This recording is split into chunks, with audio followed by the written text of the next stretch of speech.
I'm Jared Dienda, and this is Snap-on Tools Great Garages.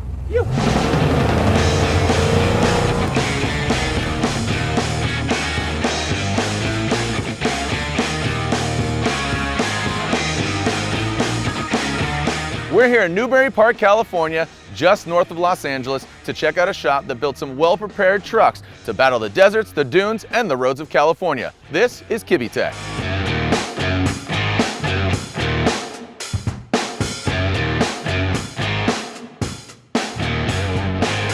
Ryan, how we doing, bud? Good, how you doing, buddy? Yeah, good. We go back quite a few years. We partied together, we've hung together, seen your trucks all across the globe, on the internet. What is Kibbetech, and what's your role in the company? I'm Ryan Kibbe, owner of Kibbetech Off-Road. We build off-road trucks is our main thing, from bumpers all the way to complete luxury pre-runners or tube chassis buggies. The scene has really progressed. I mean, we're in beautiful Southern California, and then your business has really progressed. So some of the parts you make and some of the things you fabricate. How many employees and how long has Kibbetech been around? I started when I was 20, and I'm 31 now, almost 32. Do your math there real quick. Yeah, been around almost 12 years. Started out just by myself, working out of the side yard of my dad's sheet metal shop.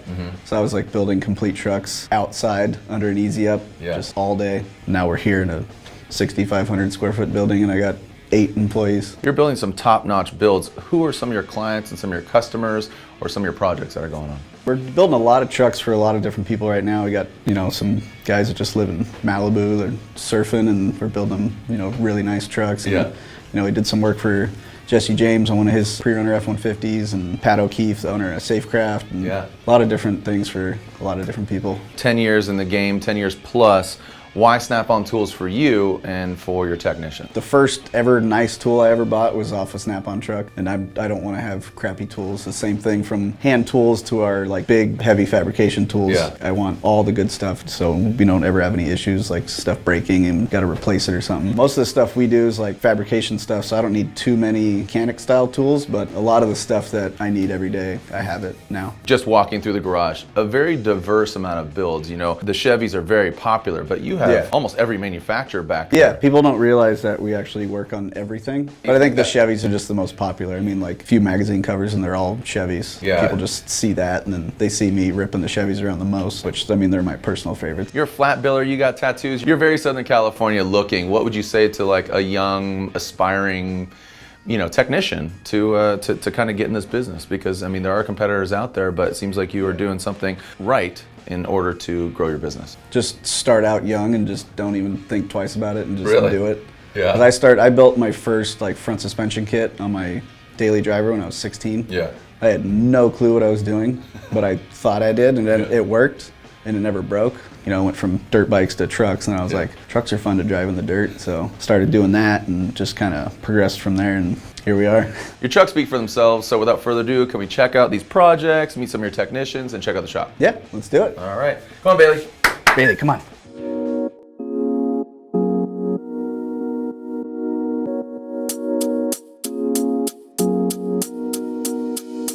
All right, Ryan, we are here in fabrication and your shop. What are we looking at behind us? Because this is, looks stock, but it is far from stock. This started out as a 99 Silverado. Okay. So it's, actually a pretty old truck now. But, we basically cut the back off, cut most of the front off, cut the firewall out. This is our front suspension kit for the 99 to 06 Silverado. Big King shocks, and this thing cycles about 21 inches by the time it's bumped and strapped. Big brakes, it's gonna have big horsepower, pretty much front to rear, just all custom everything. When it comes to a customer, because these are all customers' cars, start to finish, how long is that process? We'll probably have 6 to 8 months into this one by the time it's all done. What separates you from your competitors? Everything's TIG welded only, all the suspension components, cage, everything's chromoly. We do lots of billet stuff everywhere. Just kind of putting a lot into these trucks that still have a stock frame, which most people don't do. Coincidentally, durability, reliability, these are the same things that Snap-on Tools has, right? So when somebody brings you back a truck that might have an incident, either out in the dunes or out in the deserts, or they encounter something, it's R&D, right? For you, you're you're bettering your product. Well, you're all in-house here. You rely heavily on your technicians. Do you have a particular technician that we could talk to? Yeah, we'll go talk to Evan. All right, let's go meet Evan. Evan, how we doing? Good, how you doing? Yeah, good, good. All right, just to add to the variety here at Kibbetech, this classic Willys is pretty sweet. What are you guys doing to this thing? Well, we're doing pretty much a big full build. We got a cage and everything. It's 56 Willys.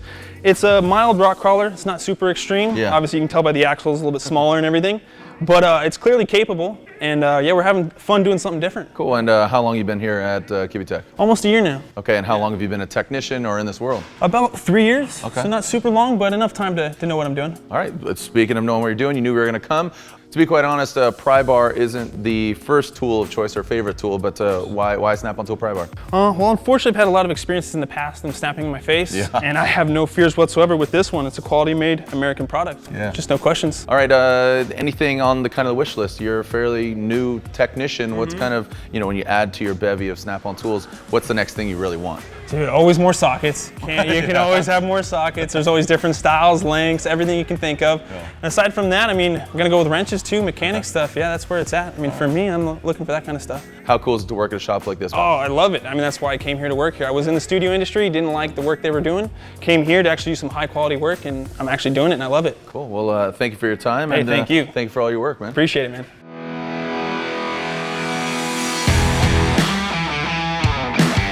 A unique build here, the Beetle, but far from a stock Beetle, and it even has the power plant of a Honda engine. Yeah, they went with the J35 on this, and then we had an idea to do a 6-into-1, which came out looking pretty wild, like the face sucker exhaust is what everyone calls it. Yeah. So this is a car that we built pretty much over the span of 2 months. Really? We built the whole chassis, took a stock Volkswagen, cut the cab out, so that body actually unbolts and slides off, and then it just looks like a crazy tube chassis car. We did all the aluminum, plumbing, wiring, everything. What is this built for? Just a toy. He does a lot of runs in Mexico and goes and drives the thing for 600 miles just on a fun little loop, fun trip. This is a one-off build here. Yeah, there's a lot of one-off stuff on this thing. Like all the carbon fiber stuff was made for this car. Like we got roof scoops. There's another back window cover that's carbon that goes on it. The whole front clip's carbon rear fenders, dash is fiberglass. A lot of cool things that were built for this car. Big, long travel suspension, dual remote reservoir on the front. I mean, this thing can take a licking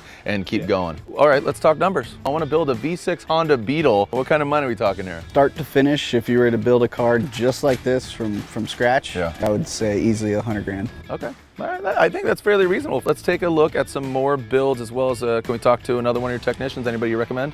Yeah, we'll go talk to Eric. All right, let's do that.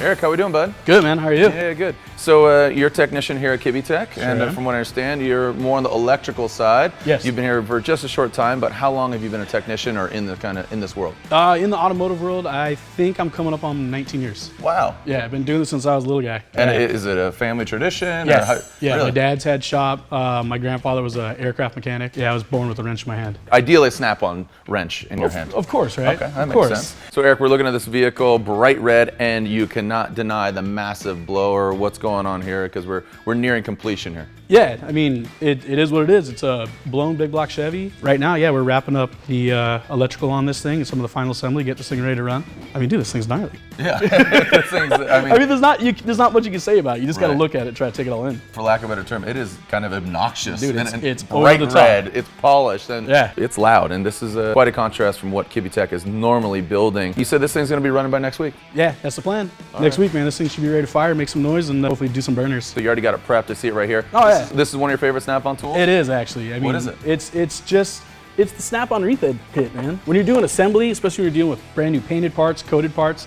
sometimes you got to deal with trying to get a bolt into like a threaded boss that's got some coatings in it, and that just makes it really quick and easy. And why snap-on tools for you specifically? Biggest thing, dude, is I live and work in America, so I like American-made tools.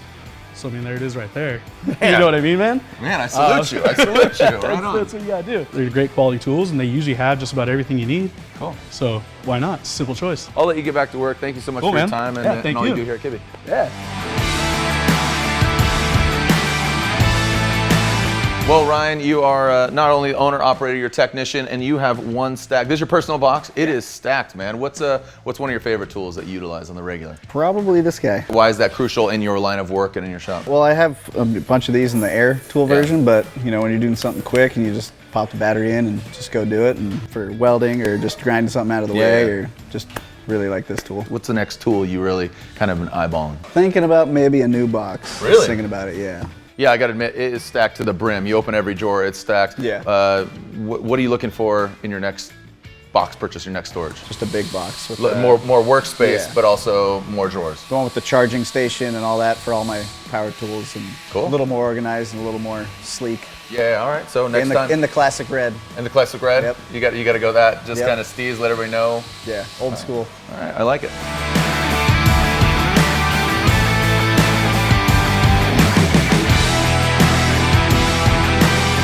We're out front of the shop here, Ryan, and these are some of the finished projects. Let's start first with this sweet kind of, let's call it what it is. It's a classic Ford. Yeah, 93 F-150. Jesse James contacted me to kind of just rebuild the truck for him. The Jesse James, not the famous bank robber, but Jesse Yeah. James, a lot of notoriety, fabricator, builder. So he came to you and brought to you this vehicle. It was pretty neglected, so we went through, basically just took the whole truck apart. Yeah. Painted the chassis, rebuilt all the suspension, bumpers, did all new lighting, wheels, tires. King went through and rebuilt all the shocks, recoated them.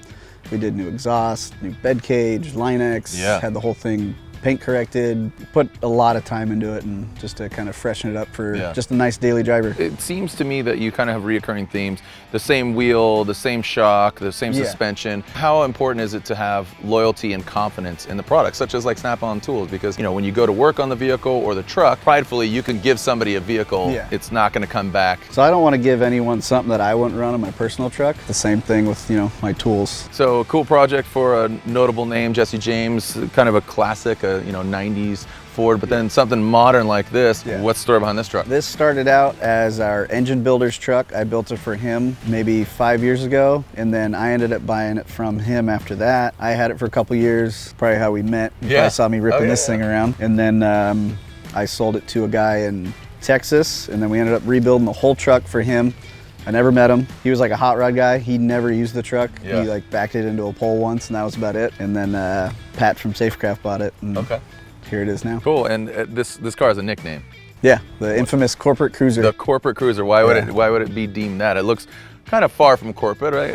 Why? Yeah, I don't know, because I guess, you know, I was the owner of the company, and it was my cruiser. So it's just the corporate cruiser. All right, well, it flows good. Well, Ryan, thank you so much, man. Great shop, doing some awesome work, and obviously utilizing Snap-on tools. So thanks for having us. Yeah, thank you guys for coming out. They look fantastic standing still, but I bet they look even better if we can shred. Can we go take one out? Yeah, let's go for a rip. All right, let's do it.